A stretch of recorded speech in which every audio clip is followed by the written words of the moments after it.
আসসালামু আলাইকুম আমার ভাইয়েরা যারা আজকে লাইভ দেখছেন।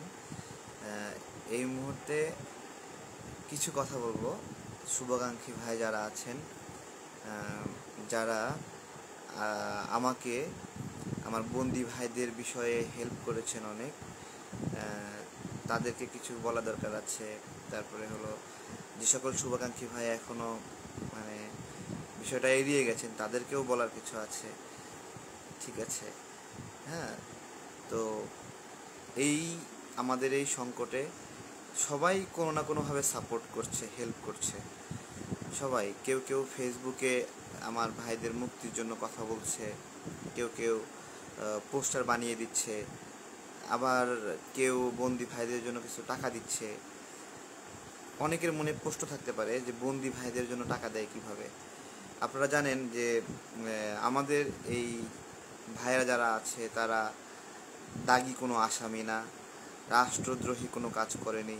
চুরি, চামারি, মাদক ব্যবসায়ী, জাল টাকার ব্যবসা, ছিনতাই, অন্যের বউকে নিয়ে ভাগিয়ে যাওয়া, এরকম কোনো কাজ করেনি। তারা দেশের জন্য, মানুষের জন্য কথা বলে তারা জেলে গিয়েছে। তো জেলখানায় কী রকমের খাবার দেয় এটা আমরা সবাই জানি, আমরা, হ্যাঁ, জানি। তো এখানে খাবার দেওয়া হয় অপরাধীদের জন্য। অপরাধী কারা? মাদক ব্যবসায়ী, খুনি, ছিনতাইকারী, তারা এখানে থাকে। তাদেরকে এখানে তাদের যে মানের খাবার সেই খাবার দেওয়া হয়। আপনাদেরকে আমি একটা কথা বলি যে আমার ভাইরা যারা এখানে গ্রেপ্তার হয়েছে, ঠিক আছে, তারা কি এই ধরনের দাগী অপরাধী, অথবা তারা এই ধরনের অপরাধীদের খাবার খেয়ে অভ্যস্ত কিনা? ঠিক আছে, যারা অপরাধী তারা কিন্তু এই খাবার খায় না, তাদের ব্যাকআপ আছে এবং তারা পরিবার থেকে সেখানে জেলে টাকা দেওয়া হয়, খাবারের ব্যবস্থা করা হয়, তারপরে হলো ভিআইপি কেবিনে রাখার ব্যবস্থা করা হয়। হ্যাঁ, হ্যাঁ, তো এইরকম অনেক ব্যবস্থা আছে। আমার ভাইরা অপরাধী না, তারপরেও তারা সাধারণভাবে সেখানে থাকে। আমরা সাধারণভাবেই রাখার ব্যবস্থা করেছি। তারপরেও আপনার হলো তারা যে ওয়ার্ডে থাকে সে ওয়ার্ডে রাখার জন্য আপনার হলো টাকা দিতে হয় বাহির থেকে। আপনার ধরেন চারজন একই ওয়ার্ডে আছে, তো সেই চারজনের জন্য আপনার খাবার দাবার মিলে 10,000 টাকা পাঠাতে হচ্ছে। এইভাবে বিভিন্ন ওয়ার্ডে ওয়ার্ডে ভাগ করে রাখা হয়েছে, তো সেখানে তাদেরকে খরচ দিতে হয়। তো এই ঈদের মধ্যে আমরা অনেকভাবে দান করেছি, অনেকভাবে দান করেছি। তারপরে হলো বিভিন্ন ক্ষেত্রে দান করেছি। তো আমাদের এই বন্দি ভাইদের যারা আছে তাদের আপনার হলো অনেকে চাকরি করত, বিশেষ করে যুব নেতা যারা আছে চাকরি করত, তারপর অনেকে টিউশনি করে চলতো এবং তারা তাদের পরিবারকেও সাপোর্ট করতো। অনেকের আপনার হলো একজনের ওয়াইফ গর্ভবতী কিন্তু, ঠিক আছে, আবার অনেকের আয় দিয়ে তার বাবা মা চলতো, এরকম আছে, বেশ কিছু জন এরকম আছে। তো তাদের অনেকের বাড়ি ভাড়া দেওয়া সম্ভব হয়নি। তো আমরা গত মাসে বাড়ি ভাড়া দিয়েছিলাম, এই মাসে বাড়ি ভাড়াগুলো তাদেরকে সাপোর্ট করতে পারিনি এখনও। হ্যাঁ, ঈদের আগে তাদেরকে খাবার দেওয়া, তাদের পরিবারে কিছু ঈদ উপহার দেওয়া প্রয়োজন ছিল। আমরা কিছু আপনাদের সহযোগিতাতে কিছু কিছু দিয়েছি, ঠিক আছে। তো দিয়েছি আমরা আমাদের জায়গা থেকে, আমরা চেষ্টা করছি। তো এখন বিষয় হলো যে খুব ভালো হতো যদি ঈদের আগে তাদের জামিন হতো, কিন্তু জামিন হচ্ছে না আসলে। তো এরপরে আমরা সিএম কোর্টে চেষ্টা করেছি, জজ কোর্টেও আবেদন করা হয়েছে। তো আমাদের মনে হচ্ছে সুপ্রিম কোর্টে না যাওয়া পর্যন্ত সমাধান হবে না, আসলে সমাধান হবে না। তো যারা দেখছেন একটু রেসপন্স করেন, কে কই থেকে দেখছেন, আপনাদের সাথে একটু কথা বলি, এবং আপনারা কিভাবে আপনারা হলো সাপোর্ট করবেন, কিভাবে হেল্প করবেন সেই বিষয়ে জানান। আমার এখানে আমার হোয়াটসঅ্যাপ নাম্বার দেওয়া আছে পেজে, আপনারা আমাকে হোয়াটসঅ্যাপেও নক দিয়ে যোগাযোগ করতে পারেন। বিষয় হলো যে আমরা যদি চাই, খুব বেশি মানুষের প্রয়োজন না। হ্যাঁ, আপনার হলো মোটামুটি যদি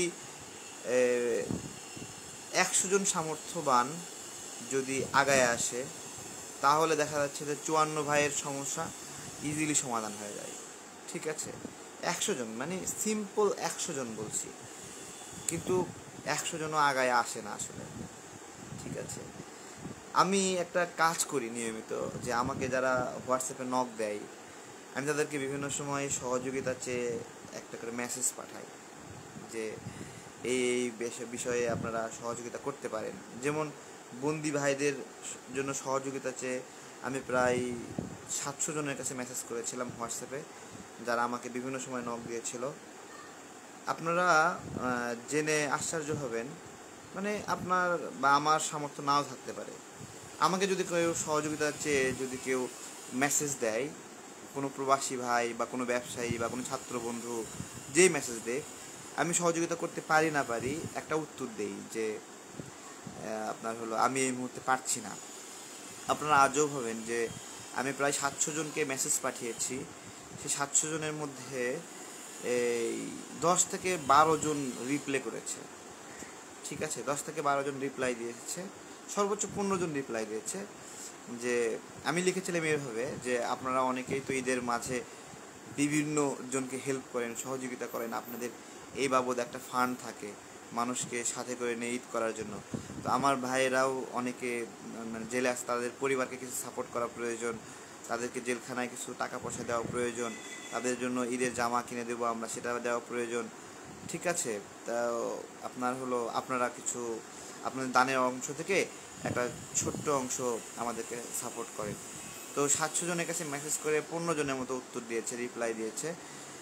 এর মাঝে 4-5 জন বলেছে ভাই খুব সমস্যায় আছি। ঠিক আছে, তো আর বাকি কয়েকজন ভাই হেল্প করেছে, 10-12 জন হেল্প করেছে। তো আমি বলি যে আমাদের এথিক্স এবং নর্মস এত দুর্বল হলে কেমন করে হবে আসলে। দেখেন, আপনার একজন ভাই আমাকে ফোন দিয়ে কান্না করে দিচ্ছে, বলছে ভাই আপনি এইভাবে হেল্প চাচ্ছেন, এটা কেমন হয়ে গেল না, যে আপনাদের এইভাবে হেল্প চাইতে হইতেছে বন্দি ভাইদের জন্য, মানে বিষয়টা খুব কষ্টের হয়ে গেল আসলে, এইভাবে বলে দুঃখ দিলেন। তো উনি বলতেছে যে আমি আসলে আমার মা অসুস্থ, চিকিৎসা করাচ্ছি, ওইখানে অনেক খরচ হচ্ছে, এরপরেও আমি আপনাকে 500 টাকা পাঠাচ্ছি। ঠিক আছে, তো এইটা বলে 500 টাকা উনি আমাকে পাঠাইছে, বলতেছে যে ভাই 500 টাকার জন্য আমার কিছু আটকে থাকবে না, আমি 500 টাকা পাঠাচ্ছি। তো ওনার কাছে ওনার মা অসুস্থ, চিকিৎসা করাচ্ছে, এরপরে উনি 500 টাকা দিয়ে বলতেছে যে আপনি এইভাবে বলছেন, আসলে এইভাবে বলতে হচ্ছে আপনাদেরকে, এইটা আসলে আমার অনেক মানে কষ্ট লেগেছে যে আপনাদেরকে এইভাবে বলে বলে মানুষ চাইতেছে। উনি বলতেছে যে ভাই আপনি এভাবে কতজনকে বলেছেন? আমি বললাম যে 600-700 মানুষকে বলেছি। তো বলছে কতজন হেল্প করছে? তো বলছে, আমি বললাম যে 15 জন রেসপন্স করছে, 10-12 জন হেল্প করেছে, বাকিরা দুঃখ প্রকাশ করেছে হেল্প করতে পারছে না। তো আপনার মানে মানুষ তো একটু দেখবে, মেসেজ হাই হ্যালো করবে, ভাই কেমন আছেন, কি আছেন। এই যে 700 মানুষ বললেন না, এই 700 মানুষ কারা জানেন? তাদেরকে মেসেজ করেছি, 700 মানুষের প্রত্যেকে আমাকে বলেছে যে তারেক ভাই আপনাদের পাশে আছি এবং আপনাদের আন্দোলন সংগ্রামে সব ধরনের আমরা সহযোগিতা করব, আপনারা আগায় যান, আপনারা সঠিক পথে আছেন এবং আপনাদের দ্বারাই এদেশের পরিবর্তন সম্ভব। এই ধরনের 700 মানুষকে আমি মেসেজ করেছি। আমাকে যারাই শুভকামনা জানায় তাদের নাম্বারটা আমি মেসেজ করে রেখে দিই, মানে সেভ করে রেখে দিই। আমি সেভ করার সময় আপনার দাতাদের একটা কোড দিয়ে সেভ করি, শুভাকাঙ্ক্ষীদের একটা কোড দিয়ে সেভ করি, সাধারণ মানুষের একটা নাম্বার সেভ করে। যাদেরকে মেসেজ করেছি এরা সবাই আপনার আমাদের আন্দোলন সংগ্রামে ব্যাপকভাবে সমর্থন জানিয়ে আপনার মেসেজ করেছিল, তাদেরকে আমি মেসেজ করেছি। আমি আপনাদেরকে বলি সহযোগিতা করতে হবে না, আপনাদেরকে একটা মেসেজ দিয়েছি, ঠিক আছে, দিয়ে আপনার ফোনের অপেক্ষায় থাকি যে একটা কিছু আপনি বলবেন, লিখবেন, ঠিক আছে, অথবা সহযোগিতা না করতে পারলে বলবেন যে ভাই সমস্যায় আছি, সামনের দিকে সহযোগিতা করব, ঠিক আছে। তো এই রকম একটা বিষয়।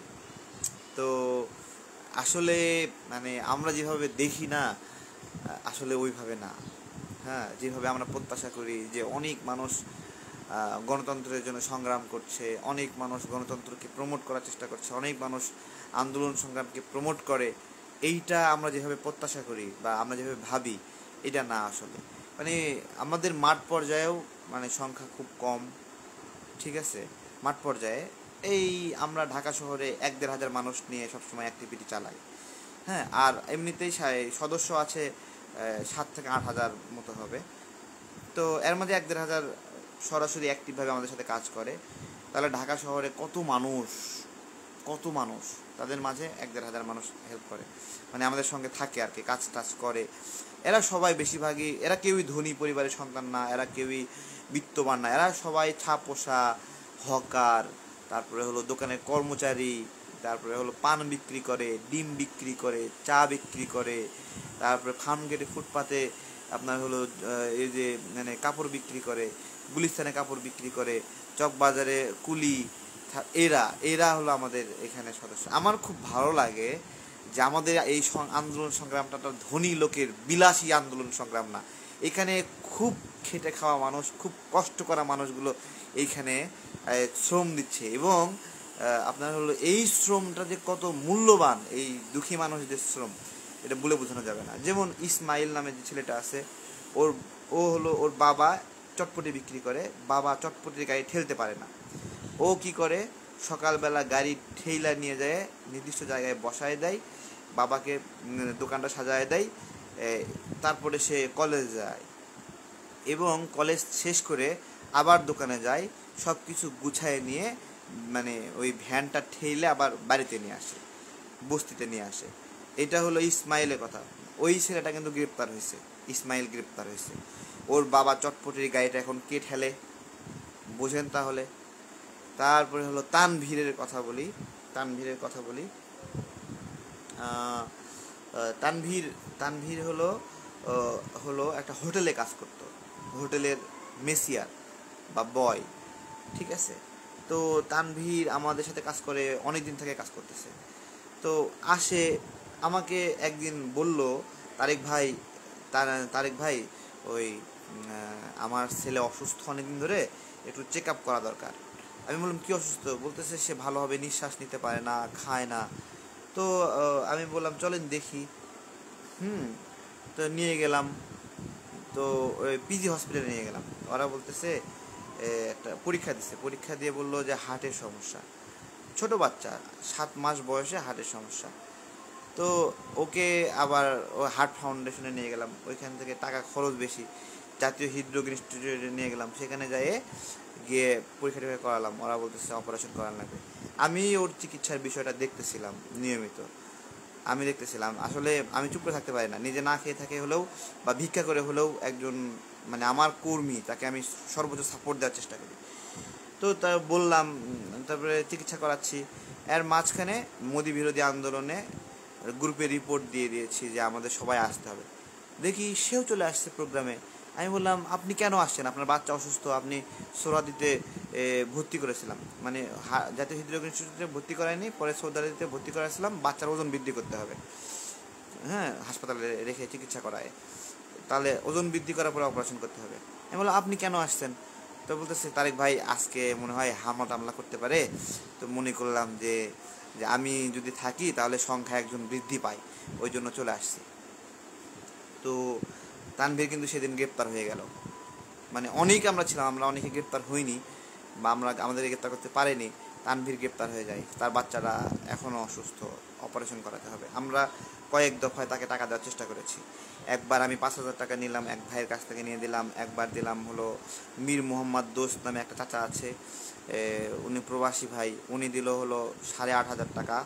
তারপরে হলো বাবু ভাই কিছু দিছিল, বাবু ভাই নাম আমি মাঝে মাঝেই বলি, অনেক বড় মনের একজন মানুষ, ঠিক আছে, চাইলে কখনো না বলে না, বাবু ভাই দিল। তারপরে বাসা ভাড়াটা দিলাম তানভীরের, 8,000 টাকা দিলাম বাসা ভাড়া, একবার 4,000 টাকা দিলাম। তো এই দিলাম। তো আবার হলো মিনা আলামিন আছে, মিনা আলামিন আছে তো মিনা আলামিন টিউশনি করে ওর পরিবারের খরচ চালাতো। ওর মা একটা গার্মেন্টস চাকরি করতো। আর হলো ও গ্রেপ্তার হওয়ার পরে ওর মা ওর পিছনে দৌড়াদৌড়ি করলো কিছুদিন, চাকরিটা চলে গেল, ঠিক আছে। এখন ওর মাকে একবার 3,500 একবার 7,000 টাকা দিয়েছিলাম বাসা ভাড়া ওর। তো ঈদের আগে আবার বাসা ভাড়া দেওয়া দরকার, মানে এরকমভাবে চলতেছে। এরকম 15 জনের মতো আছে সিভিয়ার ক্রাইসিসে আছে, তাদের পরিবারকে এই মুহূর্তেই 5,000 থেকে 10,000 টাকা করে দেওয়া খরচ, ঠিক আছে। তো আসলে অনেকে কমেন্ট করে যে হলো যে বিকাশ বিকাশপুরী বলে গালি দেয়, ঠিক আছে, বিকাশপুরী গালি দেয়, বিকাশপুরী বলে গালি দেয়। আপনারা দেখান যে আপনার হলো এই যে আমাদের এই হয়রানির শিকার হওয়ার আগে আপনার হলো আমরা এইভাবে টাকা আপনাদের কাছ থেকে চেয়েছি কি না, ঠিক আছে। বিকাশপুরী আমাদেরকে বলতেছেন, তো আমার ভাইদেরকে ছেড়ে দেখ, তারা আইসা দোকানে চাকরি করুক, কর্মচারী করুক, ফুটপাতে হকারি করুক, ডিম বেচুক, চা বেচুক, করে তাদের পরিবার চালাক, সমস্যা নাই, ছেড়ে দেখ সবাইকে, তাহলে তো আমরা আর বিকাশপুরী হওয়া লাগে না। তো এইগুলো আসলে এইরকম চলতেছে। আরেকজন ভাই আছে, হলো মুনতাজুল ভাই আছে, মুনতাজুল ভাই আছে। তো আপনার হলো মুনতাজুল ভাইয়ের, দাঁড়ান আমি একটু মেসেজ লিখি, হ্যাঁ, আমার হোয়াটসঅ্যাপে মেসেজ দিলে আমি চেক করি, হ্যাঁ, একজন লিখেছেন হোয়াটসঅ্যাপ, আপনার হলো মেসেজ চেক করেন না, আমি হোয়াটসঅ্যাপ নাম্বারটা এখানে লিখে দিচ্ছি, আপনারা দেখেন, পিন করে দিচ্ছি, হ্যাঁ। আপনার হলো 01725545950, 01725545950, এটা হলো তারেক হোয়াটসঅ্যাপ, এটা হলো হোয়াটসঅ্যাপ নাম্বার, হ্যাঁ। এই নাম্বারটা খোলা নাই, হ্যাঁ, নিরাপত্তাজনিত কারণে আপনার হলো হোয়াটসঅ্যাপটাই ব্যবহার করি, ডাইরেক্ট ফোন নাম্বারটা এইভাবে ব্যবহার করি না, হ্যাঁ। তো এই হলো বিষয়। তো আমরা আসলে, আমি বলি টাকাটা কেন বেশি প্রয়োজন হচ্ছে। আমরা যদি একটা কাপড়ও দিতে যাই জেলখানায়, তাহলে পুলিশকে ঘুষ দিতে হয়, ঠিক আছে। একটা কাপড় দিতে গেলেও আপনার হলো পুলিশকে ঘুষ দিতে হচ্ছে, ঠিক আছে। আপনার হলো ধরেন আমরা আমাদের ভাইদেরকে 54 জনকে 1,500 টাকা করে খাবারের জন্য দেব, ঠিক আছে। দেখা যাবে যে 1,500 টাকা করে পাঠাতে প্রত্যেকজনের জন্য 300 টাকা করে এক্সট্রা ঘুষ নিচ্ছে।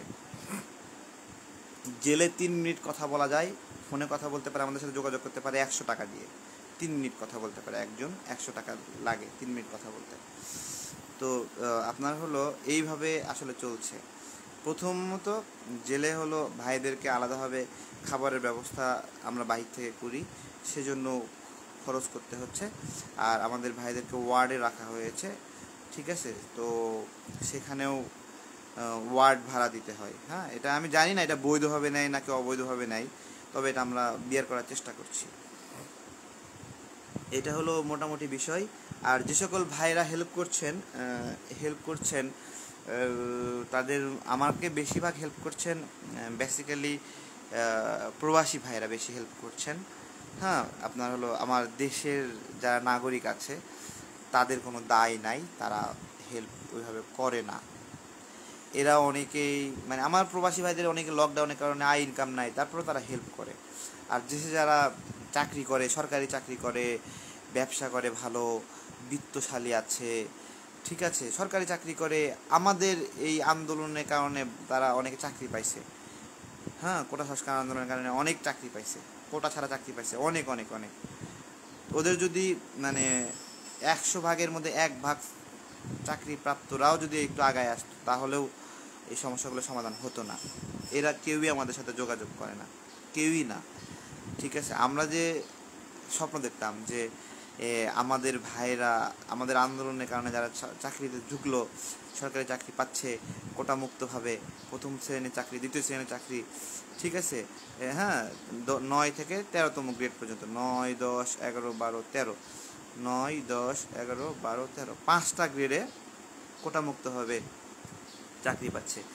আমরা আশা করছিলাম এরা চাকরি পেয়ে আমাদের সাথে যোগাযোগ করবে, আপনার সংগঠনের ডেভেলপমেন্টের জন্য হলো হয়তো বা প্রথম মাসের অর্ধেক বেতন দেবে, এরকম অনেক ধরনের চিন্তা করতাম। আসলে চিন্তাটা যে অমূলক তা না, মানে আমাদেরকেই অনেকে বলতো ভাই আমি চাকরি পাওয়ার পরে অর্ধেক বেতন আপনাকে, প্রথম মাসে অর্ধেক বেতন দিয়ে দিব, আবার অনেকে বলতো যে প্রথম 3 মাসের বেতন আপনাদেরকে দিয়ে দিব, ঠিক আছে। কিসের বেতন? আমার ভাইরা মেয়েরে হাসপাতালে থাকলেও তাদেরকে ফোন দিলেও তারা ফোন ধরে না। তো আমি আপনাদেরকে অনুরোধ জানাই যে হলো লাইভটি শেয়ার করতে পারেন আপনারা, ঠিক আছে, লাইভটি শেয়ার করতে পারেন, আর হলো পাশে দাঁড়ান, ঠিক আছে।